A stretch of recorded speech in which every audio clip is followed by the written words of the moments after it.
제사님.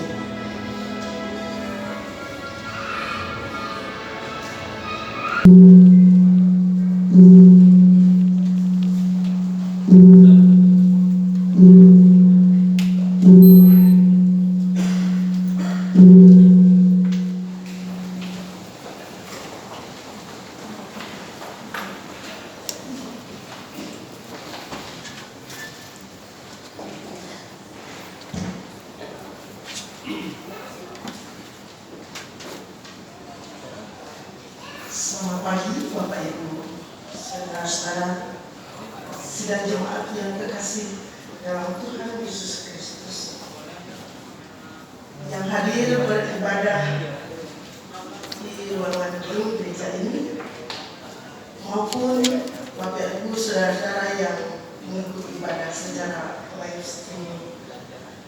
Kita akan mulai ibadah minggu kita pagi hari ini, yang akan dirangkai dengan ibadah pembukaan bulan syukur HUT GKPB ke-93. Mari kita fokus pada liturgi yang Bapak Ibu pegang bersama-sama. Kita masuk dalam panggilan beribadah. Shalom jemaat sekalian. Hari ini seluruh umat Kristen GKPB masuk dalam ibadah pembukaan bulan syukur HUT ke-93 Gereja Kristen Protestan di Bali. Terpujilah Tuhan. Terpujilah Tuhan kita Yesus Kristus, Sang Kepala Gereja, yang Maha Adil, yang keadilannya selalu mendatangkan kedamaian. Kami bersyukur karena Tuhan telah memberi kesempatan kepada kita masuk dalam menyongsong usia GKPB ke-93 tahun. Bersyukur kepada Tuhan sebab Ia baik, bahwasanya untuk selama-lamanya kasih setianya. Marilah kita menyongsong bulan syukur HUT ke-93 GKPB dengan penuh sukacita dan ucapan syukur, dengan mengangkat pujian, berlimpah sukacita di hatiku.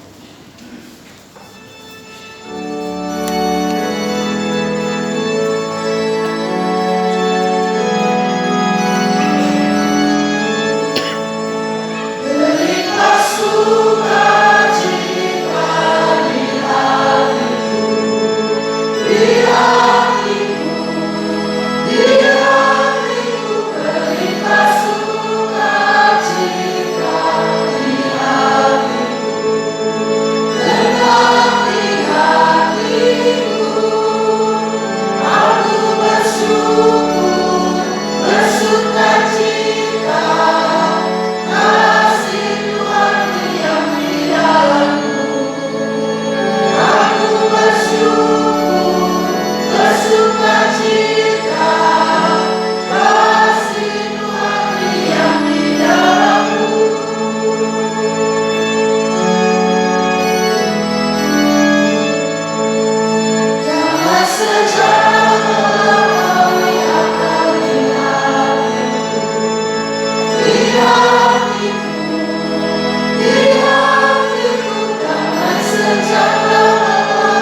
hadir di tengah-tengah persekutuan pembukaan bulan syukur KUT ke-93 tahun GKP 1. Marilah kita merendahkan diri di hadapan-Nya dan mengaku dengan bersama-sama mengucapkan pertolongan kita datang dari Tuhan yang menjadikan langit dan bumi, yang tetap setia untuk selama-lamanya.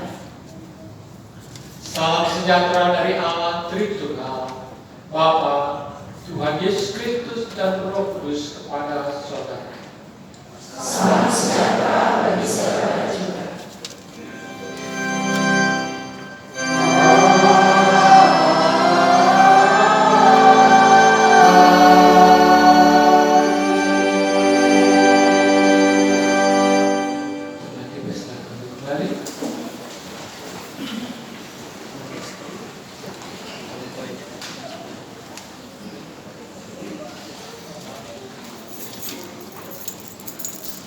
Firman Tuhan yang menuntun ibadah kita di pagi hari ini terambil dari Mazmur 130 ayat 4. Demikian bunyi firman Tuhan.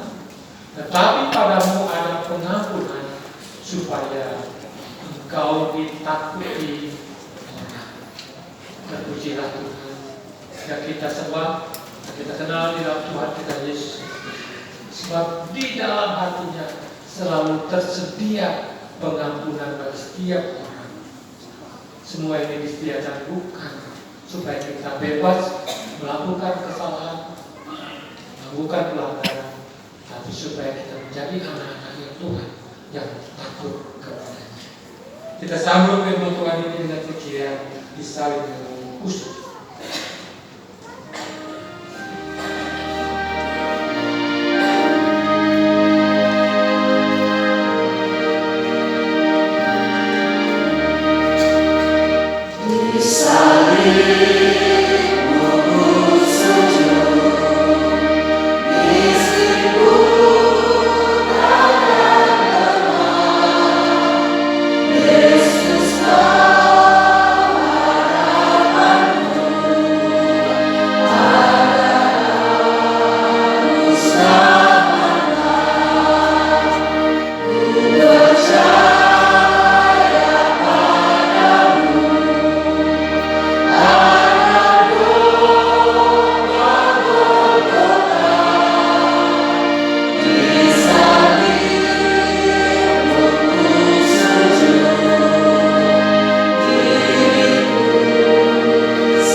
Apa namanya? Suka membacanya?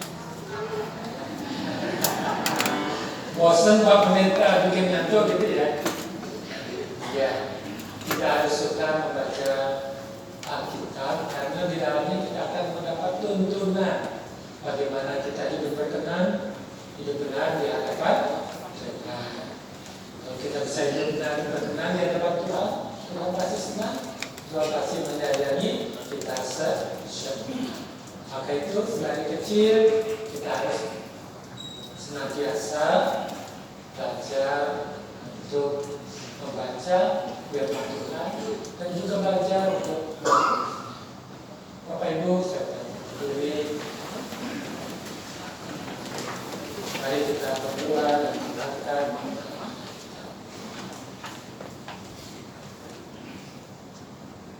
Tuhan, terima kasih karena anak-anak kami melalui pujian sudah mengingatkan akan kami semua bahwa ada buku yang terindah yang mengajarkan tentang kebenaran, tentang Engkau, Tuhan.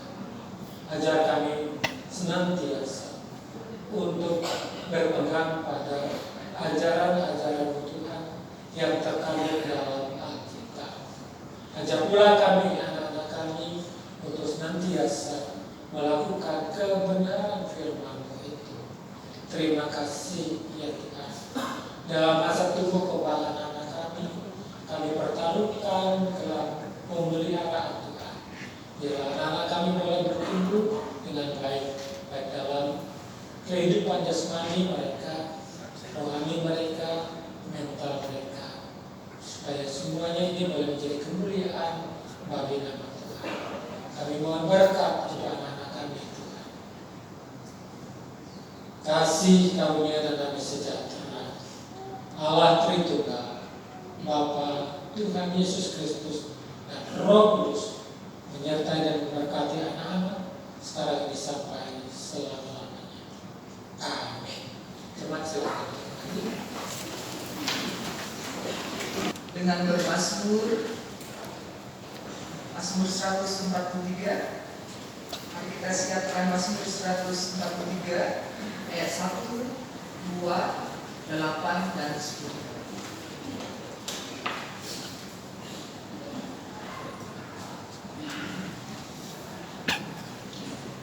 Mazmur 143 ayat 1, kita baca secara bersama-sama. Ya Tuhan, dengarkanlah doa. Jawablah aku dalam kesetiaan. Demi keadilan. Janganlah berperkara dengan hamba-Mu ini. Sebab di antara yang hidup tidak seorang pun yang benar di hadapan. Perdengarkanlah kasih setiamu kepadaku pada waktu pagi. Sebab kepadamu aku percaya. Beritahukanlah aku jalan yang harus kutempuh. Sebab kepadamu aku angkat jiwaku. Ajarlah aku melakukan kehendak-Mu. Sebab Engkaulah Allahku. Kiranya Roh-Mu yang baik itu menuntun aku Di tanah yang matang. Haleluya. Amin.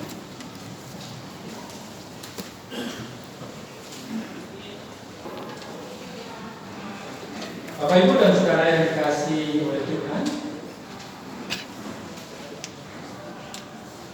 ketika kita datang kepada Tuhan dengan penuh kerendahan hati, ketika kita minta pengampunan dari Tuhan, hati Tuhan, di dalam hati Tuhan senantiasa tersedia pengampunan buat kita. Sesuai dengan berita anugerah Efesus 2 ayat 8 dan 9, demikian begini. Sebab karena kasih karunia kamu diselamatkan oleh iman. Itu bukan hasil usaha, tetapi pemberian Allah. Itu bukan hasil pekerjaanmu. Jangan ada orang yang memegahkan. Inilah anugerah pengampunan yang Tuhan sediakan bagi kita. Dan anugerah pengampunan ini saya sampaikan dalam nama Allah Bapa, Putra dan Roh Kudus. Amin. Bapak Ibu, mari kita berdiri, kita rayakan pengampunan Tuhan. Katakan Tuhan mengasihi dan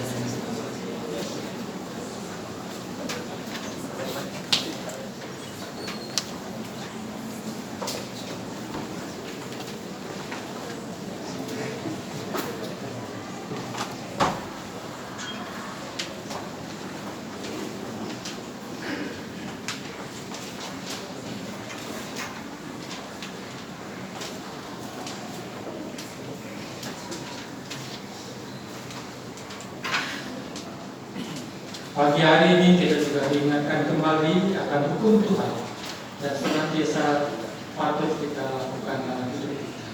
Matius 22 ayat 37-40 kita suarakan bersama-sama 3 mulai.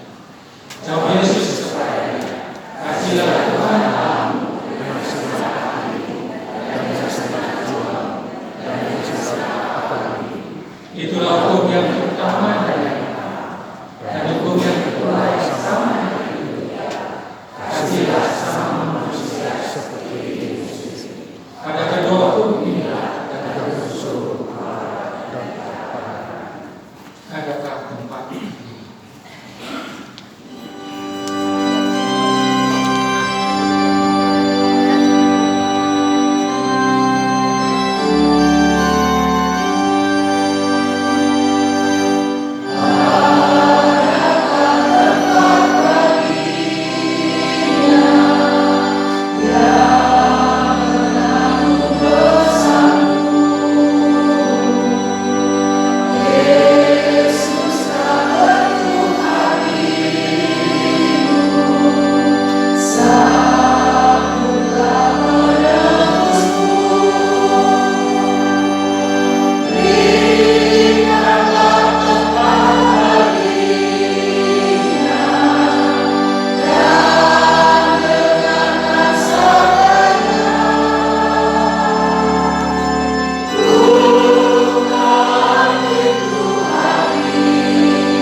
Mari kita berdoa. Ya Tuhan, Engkau tahu kami mau membuka hati kami. Kami menyediakan hati kami untuk dapat menerima kebenaran Tuhan. Kami juga membuka hati kami agar Engkau boleh masuk di dalamnya, menguasai hidup kami, dan kami menjadi anak-anak Tuhan dan senantiasa takut akan Engkau. Hamba-Mu Tuhan yang akan memberitakan kebenaran firman-Mu, tolonglah mampukan hamba-Mu agar hamba-Mu yang lemah ini oleh hikmat Tuhan dapat memberitakan kebenaran firman-Mu seturut dengan kehendak-Mu. Dalam nama Yesus Kristus kami berdoa. Amin. Kita bersama-sama membaca firman Tuhan yang terambil dari kitab Nabi Mika pasalnya yang ke-6 ayat 1 sampai dengan 8. Kitab Nabi Mika pasal 6 ayat 1 sampai dengan ayatnya yang ke-8.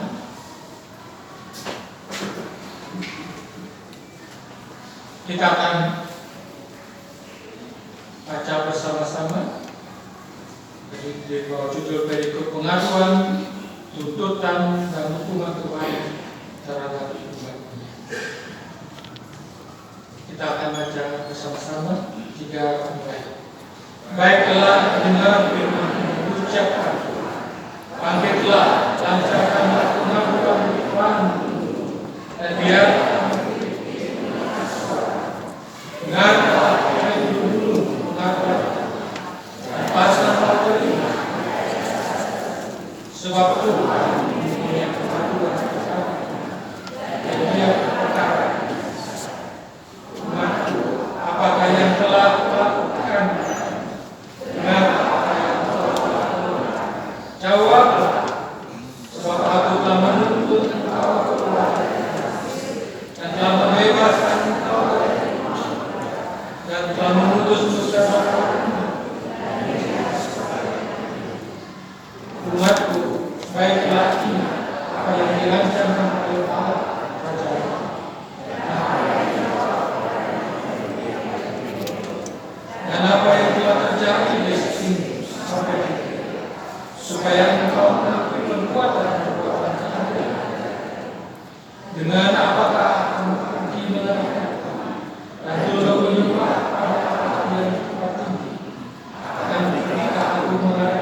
persembahkan dan buah.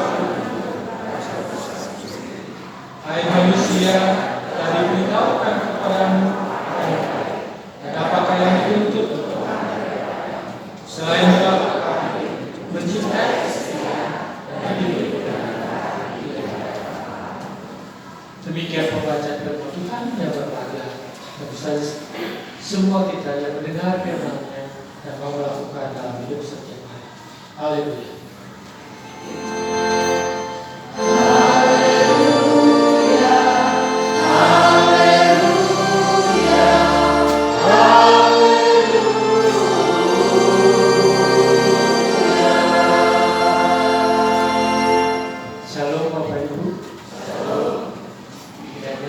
Semua yang hadir di ruangan ibadah ini, juga yang mengikuti ibadah ini melalui live streaming, kita semua ada dalam suasana damai dan sejahtera. Kita semua ada dalam keadaan bahagia, senang. Kita semua ada dalam keadaan sehat. Itulah kerinduan kita. Sebelum saya menyampaikan kebenaran firman Tuhan, maka pada pagi hari ini juga saya menyapa Bapak Ibu yang mungkin baru pertama kali hadir dalam ibadah kita di Tirta Puri Provokat. Kalau ada boleh berdiri? Ada? Tidak ada. Baik Bapak Ibu yang kasih oleh Tuhan. Dengan apakah aku akan pergi menghadap Tuhan?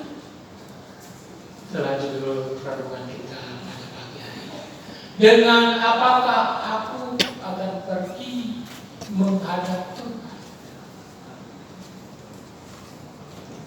Pernah kita berpikir sebelum menghadap Tuhan, bertanya seperti itu. Dengan apa aku akan pergi menghadap Tuhan? Apakah kita akan pergi menghadap Tuhan asal-asalan saja dengan tangan hampa, tidak mempersiapkan diri?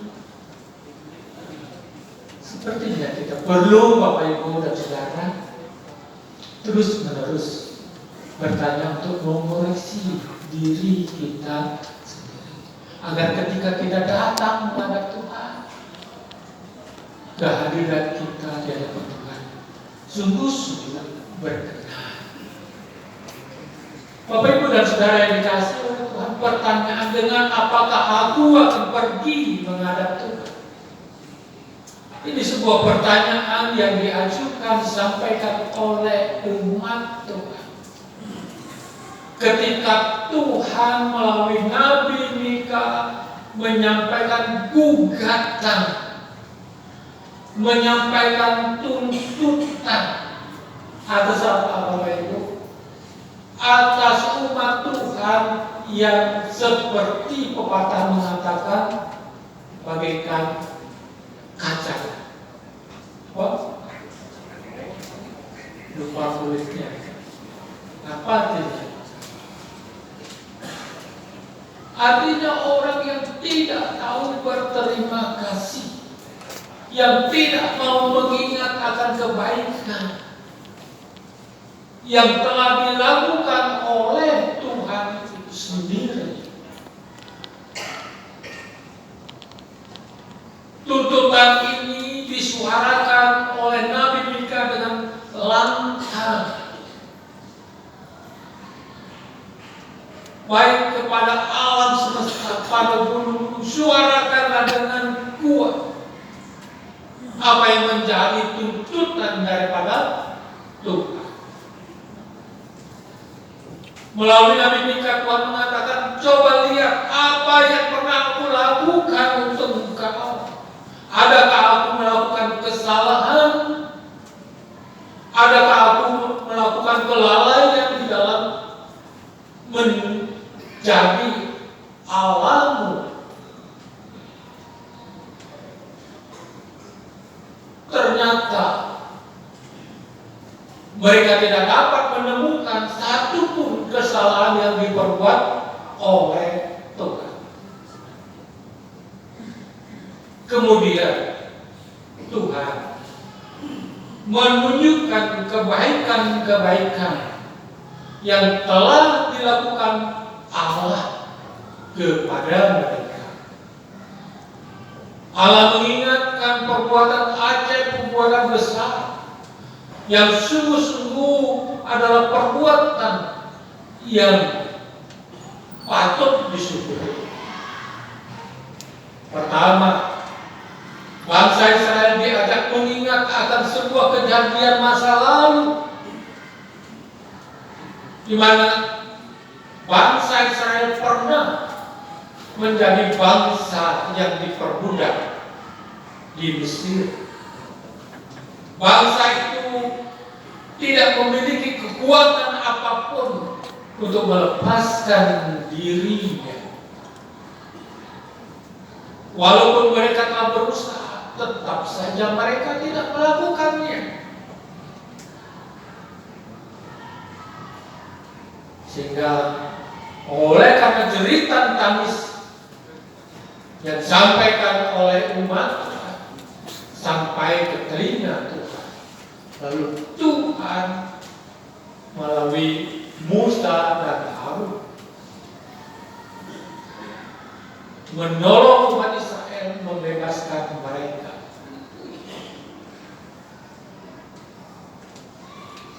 Tuhan juga melalui Nabi Mika mengingatkan bagaimana perjuangan dan tuntunan pemeliharaan Tuhan bagi bangsa Israel di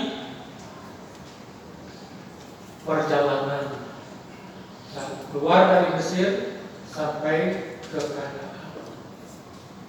Banyak perbuatan ajaib yang Tuhan telah lakukan sebagai tanda pemeliharaan, perlindungan, dan kasih yang sesungguhnya harus disyukuri. Kemudian dikatakan dalam firman Tuhan, bangsa Israel harus ingat kebaikan Tuhan. Bagaimana Tuhan menolong mereka sampai masuk tanah Kanaan. Seruan Nabi Mika ini nampaknya mampu menggugah hati umat Tuhan, menyadari akan kekeliruannya, menyadari akan kesalahannya.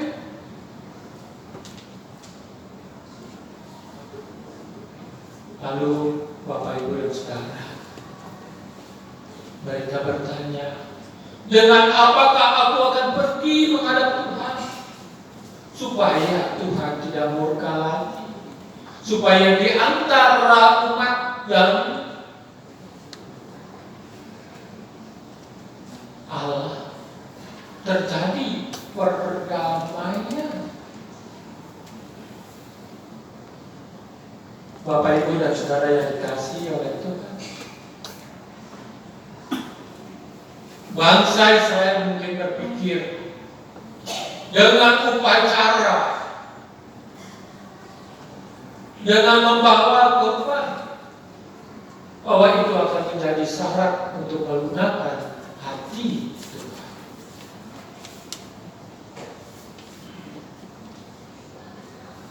Mereka bertanya, apakah aku akan datang pada Tuhan dengan domba jantan? Apakah aku akan datang dengan mempersembahkan anak sulungku? Kita tahu Bapak Ibu dan Saudara, dalam tuntutan Taurat, upacara sangat menentukan.